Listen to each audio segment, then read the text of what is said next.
ఆత్మ బంధువులందరికీ ఆత్మ ప్రణామాలు. నాకు ఈ జన్మనిచ్చిన నా తల్లిదండ్రులకు, నన్ను ఆధ్యాత్మిక మార్గంలో నడిపిన నా గురుదేవుల పాదపద్మములకు నా హృదయపూర్వక పాదాభివందనాలు. ఒక హిమగిరి గురువర్యులకు శిష్యుడైన యోగి స్వీయ కథ శ్రీ అమ్మగారి గురించి మనం తెలుసుకుంటున్నామండి.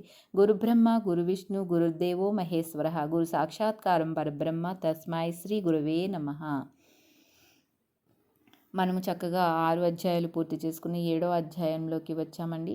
7వ అధ్యాయంలో మరి హిమాలయాల ఔన్నత్యాలకి తీసుకువెళ్దామని ఎంతో ఆతృతతో ఉన్నానని, ఆయన భవిష్యత్తుని తీర్చిదిద్దే ఆ సమయాల గురించి ఆయన మనకిక్కడ చెప్పడం అనేది జరుగుతుంది.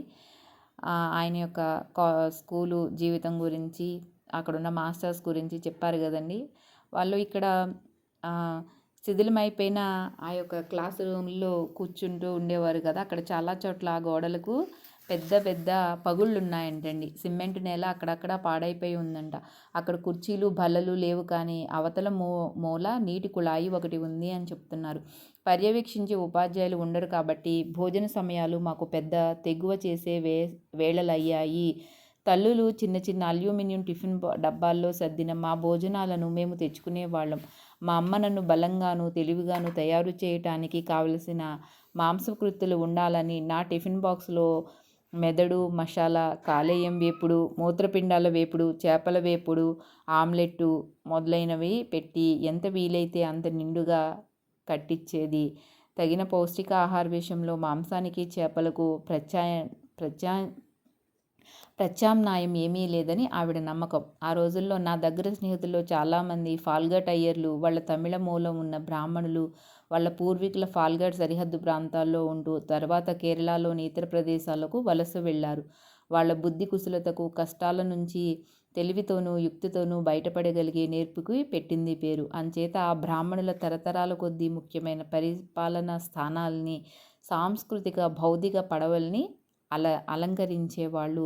వలసై వచ్చిన ఆ భూమి తాలూకు సంస్కృతిలో ఎంతగా మమేకమయ్యారంటే వాళ్ళు ఇళ్లల్లో మాట్లాడుకునే తమిళ భాష కూడా మలయాళ మాణికంలాగా ధ్వనిస్తూ ఉంటుంది. వాళ్ళు తమను తామును మలయాళీలుగా చెప్పుకోవడంలో మహాగర్వాన్ని పొందేవాళ్ళు. ఈ నా స్నేహితులు శంకర్ నారాయణ్, అనంత నారాయణ్, విశ్వనాథ అయ్యర్, వెంకటేష్, కృష్ణమణి మరికొంతమంది నన్ను వాళ్ళ వర్గంలో ఒక భాగంగా ఓ విధంగా దత్తత చేసుకున్నారు. మా భోజన సమయంలో మా టిఫిన్ బాక్సులు పట్టుకుని కూర్చునేవాళ్ళం. కథలు చెప్పుకుంటూ మహా వినోదంతో అన్నాలు తినేవాళ్ళం.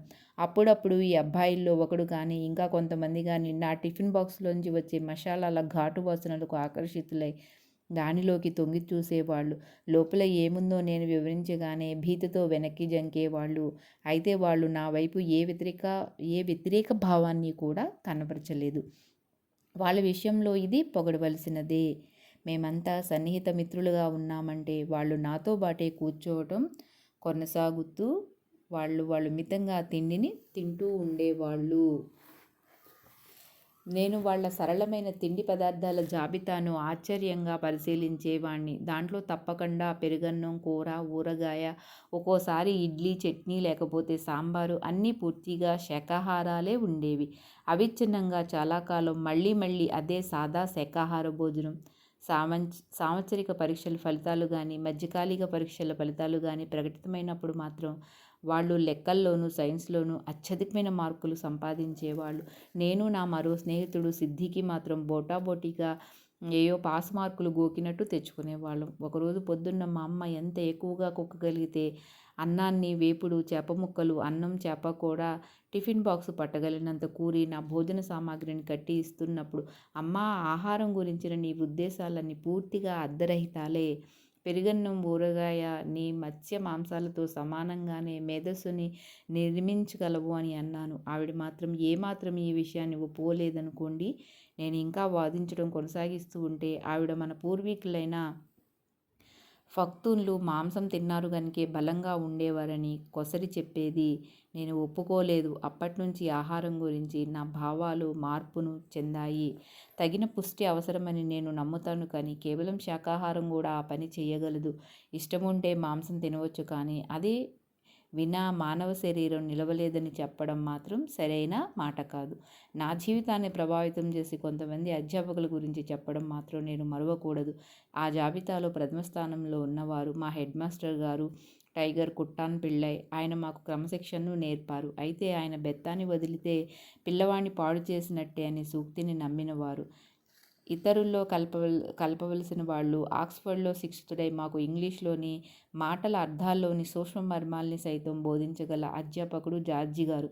నిజానికి సైన్స్ ఉపాధ్యాయుడైన కోనన్ డాయిల్ రాసిన హౌండ్ ఆఫ్ ది బేస్కర్ విల్స్ని నాటకీయంగా ప్రదర్శించి నా స్మృతిపదంలో చెక్కినట్టు చెరగని ముద్ర వేసిన హరిహరన్ అయ్యర్ గారు. గణితం పొత్తిగా ఎక్కని నా బుర్రలోకి ఏ విధంగా గణితం ఎక్కించడంలో కృతకృత్యులైన గోపాలకృష్ణన్ అయ్యర్ గారు. మేము ఇంగ్లీష్ మీడియం పిల్లలమైన షేక్స్పియర్ రాసిన మర్చెంట్ ఆఫ్ వెన్నీస్లోని న్యాయస్థాన సన్నివేశాన్ని అభినయించాం. నేను ఏంటోనియో పాత్రను వేశాను. షైలాగ్గా కెవిన్ ఫెర్నాండిస్ ఎంత బాగా నటించాడంటే రాష్ట్ర యువకుల ఉత్సవంలో ఆ నాటకాన్ని ఎన్నిక చేశారు. పురస్కారాలను గెలుచుకోవడం జరిగింది. కెవిన్ ఫెర్నాండిస్ తరువాత ఆర్మ్డ్ ఫోర్సెస్ వైద్య కళాశాలలో చేరాడు. ఎయిర్ కమాండర్గా రిటైర్డ్ అయ్యాడు. స్వభావరీత్యా స్నేహపూర్వకంగా ఉండేవాడిని కనుక నాకు స్కూల్లో చాలా మిత్రులు ఉండేవారు. కానీ వారిలో కొంతమందితో నేను ప్రత్యేక సాన్నిహిత్యాన్ని కలిగి ఉండేవాణ్ణి. వాళ్ళల్లో ఒకడు సిద్దికి. అతను గుజరాతీ మాట్లాడే మోమన్. అతని పూర్వీకులు పోరుబందర్ నుండి వచ్చారు. అతని తాతగారు అబ్దుల్లా ఇబ్రహీం.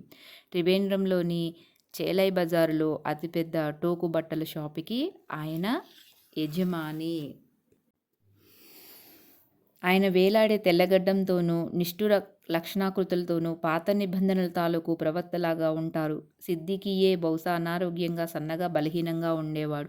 ఆ వయసులోనే తీవ్రమైన కంటి రోగంతో బాధపడేవాడు. రమారమిగా ఒక కన్ను గుడ్డిగా కాబోతుంది. అతనికి నేను స్నేహితుడవటానికి కారణం స్కూల్లోని జగడాకోరుల నుంచి అతనికి సంరక్షణ కావాలని నేను కోరుకోవడమే. అతను తన తల్లిదండ్రులతోనూ అక్కగారితోనూ ఉండేవాడు. వాళ్ళిళ్ళు మా ఇంటికి పెద్ద దూరమేమీ కాదు. అతనింటికి నేను తరచూ వెళ్ళేవాణ్ణి. అలాగా అతని అమ్మగారితో ప్రేమపూర్వక సంబంధాన్ని పెంపొందించుకున్నాను. ఆవిడ నాకు తినిపించడానికి చూసేది. నా అంతర్జీవితం గురించి ఒక మాట నేను చెప్పకపోయినా కూడా ఆవిడ నా మానసిక ప్రవృత్తిలో ఏదో కనిపెట్టి నన్ను సూఫీ మహాత్ముల కథలతోనూ రోగాలు నయం చేసే వాళ్ళ కథలతోనూ సమ్మోహపరుస్తూ ఉండేది. సెలవులప్పుడు సిద్దికి తరచుగా ముంబైకి వెళ్ళేవాడు. ఆ మహా ఆకర్షణీయమైన ముంబై పట్టణం గురించిన కథలను నిషిద్ధ సుఖాలను వినడానికి అతని పునరాగమనం కోసం నేను ఆతృతతో ఎదురు చూసేవాణ్ణి. అతను ఆ నిషిద్ధ సుఖాలను గొప్ప కళానైపుణ్యంలో చెప్పడంలో బాగా కుశలుడు. హిందీ సినిమాల నాయకులు, డబ్బు తీసుకుని రాత్రి గడిపే స్త్రీలు, ఆ గొప్ప Taj Mahal hotel, gateway of India ఇవి సిద్దికి ఇష్టమైన విషయాల్లో కొన్ని. అనంత నారాయణ్ నేను ఆ కథను మా కౌమార చిత్తాలకు బాగా ప్రేరేపకంగా ఉన్నాయని అనుకునేవాళ్ళం. ఇదిగాక మరో చిన్నది, అంతా అముఖ్యంగానిది అయిన సానుభూతిపరమైన అంశం ఒకటి ఉంది. నాకు సిద్దికి మా ఇద్దరికీ సాంబారు ఇడ్లీ అంటే ఇష్టం. మా అమ్మకు ఇడ్లీ సాంబారు చేయటంలో నైపుణ్యం ఉన్నా అంతకన్నా ఎక్కువ నైపుణ్యం మా స్నేహితుడే అనంతనారాయణ అమ్మగారికి ఉంది. ఆవిడ శాకాహారి. అతిథులను ఆదరించడంలో గొప్పది. ఆవిడ తన కొడుకు ముస్లిం మిత్రులైన మా ఇద్దరిని తన పూర్వాచార పారాయణ బ్రాహ్మణ గృహంలోకి నవ్వుతూ ఆహ్వానించేది. వాళ్ళు ఇష్టమైన తినుబండరాలను మాకు పరిపూర్ణంగా తినిపించేది. దానికి తోడుగా స్టీల్ గ్లాసులో కప్పుడు వేడివేడి ఫిల్టర్ కాఫీని కూడా అందించేది ఆవిడ. విశ్వనాథ అయ్యర్ గారి కొడుకు అనంతనారాయణ్కి కూడా ముంబై పట్టణంతో సంబంధం ఉండేది. అతని తండ్రి జీవిత బీమా సంస్థలో పనిచేసేవారు. ఆయన్ని అక్కడికి పోస్ట్ చేశారు. అంచేత 6వ తరగతి వరకు అతను ముంబైలో చదివాడు. త్రివేంద్రం బీమా శాఖకు బదిలీ చేయడంలో విశ్వనాథ అయ్యర్ గారు తన కుటుంబంతో త్రివేంద్రానికి రావాల్సి వచ్చింది. స్వాదిష్టమైన భోజనము లేకపోతే సరిగ్గా తగినట్టుగా సువర్ణ అని పేరున్న అతని అక్కవైపు నాకేర్పడిన ఆకర్షణ, లేకపోతే రెండూనో నన్ను అనంతనారాయణ ఇంటికి తరచుగా వెళ్ళడానికి ప్రలోభ పెట్టేవేమో మరి నాకైతే తెలియదు. బ్రాహ్మణ కుటుంబం గురించిన చాలా విషయాలు నేను తెలుసుకున్నాను. మాట వరుసకు వాళ్ళమ్మ బయట చేరినప్పుడు ఆవిడని వంటింట్లోకి రానివ్వడమనే విషయం. అంటే ఇక్కడ ఆడవాళ్ళకి మరి ప్రతి నెల స్నానం వస్తుంది కదండి. అలాంటప్పుడు బ్రాహ్మణుల ఇంట్లో వంట చేయనివ్వరు అనమాట. ఆ విషయం విశ్వనాథ అయ్యర్ గారు మెరుగైన వంటవాడు కనుక ఆ సమయంలో భోజనం మరింత రుచికరంగా ఉండేది.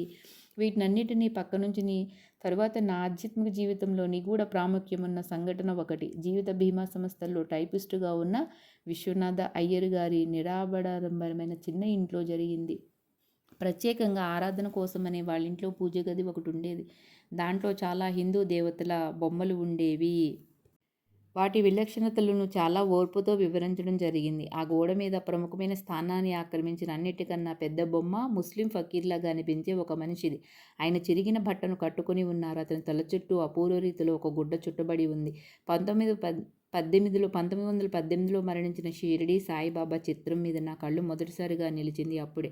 అక్కడ ఈ బ్రాహ్మణ కుటుంబంలో ఈ ఫకీర్‌కు హిందూ దేవతలకు ఇచ్చిన గౌరవాన్ని ఇచ్చేవాళ్ళు. ఆయన స్తుతి చేస్తూ పాటలు పాడేవారు, గంటలు మోగించేవారు, హారతి ఇచ్చేవారు. నా ఆసక్తి బాగా రేకెత్తేది. గురువారం షిరిడీ సాయిబాబాకు ప్రత్యేకమైన రోజు. చాలా గురువారాల్లో నేను ఆ గానంలో కంఠం కలిసేవాణ్ణి. హిందీలో నా ప్రప్రథమ భజన కూడా రాశాను. హే ప్రభు, హే సాయినాథ్ అంటూ నాకు విశ్వనాథ్ అయ్యర్ గారు సంక్షిప్తంగా షిరిడీ సాయిబాబా జీవితం గురించి చెప్పారు. ఆయన భగవంతుడే అన్న తన విశ్వాసాన్ని వ్యక్తీకరించాడు. నేను వింటూ విస్తుపోయాను.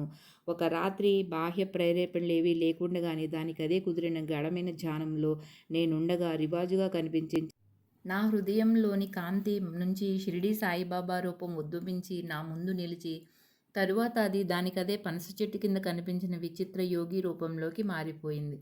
ఇది ఎవరికీ తెలియదు. అలవాటు మాదిరిగానే నా అనుభవాన్ని ఎవరికీ చెప్పలేకపోయాను.